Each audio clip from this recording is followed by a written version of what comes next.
Cerita ini adalah urban legend di kampungku. Saat itu, hampir tiap malam sering terdengar suara dari auman harimau yang seperti sedang kesakitan. Bukan hanya keluargaku saja yang mendengar. Para tetanggaku juga mendengar hal yang sama. Karena resah, akhirnya ayahku dan para tetangga melaporkan hal ini kepada ketua RT setempat.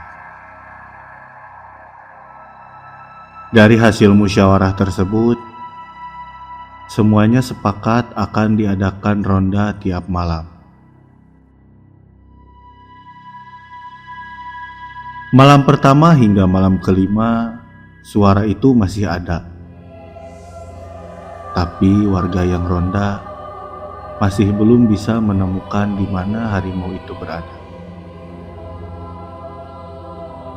Hingga di malam ke-6, giliran aku dan ayahku yang ronda. Malam itu cukup tenang dan sepi. "Pak, kira-kira itu harimau beneran atau siluman ya, Pak?" tanyaku pada ayahku. "Us, jangan ngomong sembarangan," jawab ayahku sambil menegur.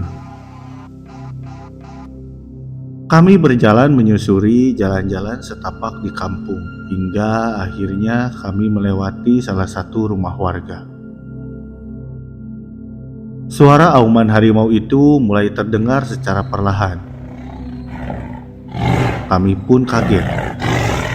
Sontak ayah dan yang lain pun berhenti, mencoba mencari di mana suara itu berasal. Kami bersembunyi di antara semak-semak, lalu melihat seekor harimau sedang merangkak. Yang aneh, harimau tersebut kaki belakangnya yang terluka dan berjalan mengesot. "Pak, itu kayaknya harimau beneran, Pak. Ayo kita tangkap." "Diam kamu tau, jangan gegabah. Kita lihat harimau itu menuju kemana." Kami ikuti harimau tersebut. Aneh, pikirku. Apa ini harimau nyata atau harimau siluman? Harimau itu terus berjalan hingga sampai di dekat pemakaman umum. Kami ikuti terus sampai harimau itu mendekati salah satu makam yang terlihat masih baru. Harimau itu menengok ke arah kami dengan matanya yang merah. Lalu harimau itu berubah menjadi asap. Karena kaget, aku pun berlari meninggalkan ayah dan yang lainnya.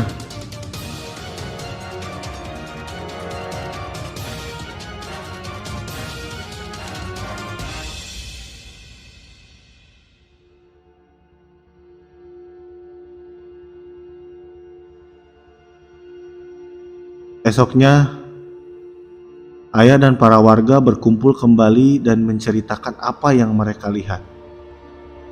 Ketua RT pun berinisiatif mendatangi rumah keluarga yang makamnya dimasuki harimau tersebut. Setelah didatangi, akhirnya keluarga itu pun bercerita kalau mereka lupa untuk menabur jenar di sekitar pulasara makam seperti apa yang diwasiatkan almarhum. Dijelaskan bahwa semasa hidup, almarhum memiliki ilmu-ilmu dan susah meninggal karena ilmu yang dimilikinya itu. Hingga suatu hari, almarhum diobati oleh dukun di desa sebelah.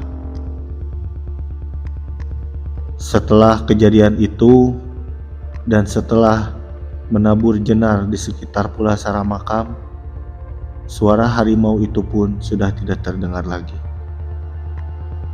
Konon katanya, di kampungku ini, jika ada yang memiliki ilmu-ilmu, maka sebelum meninggal, jenazahnya serta pulasara makamnya harus ditaburi jenar.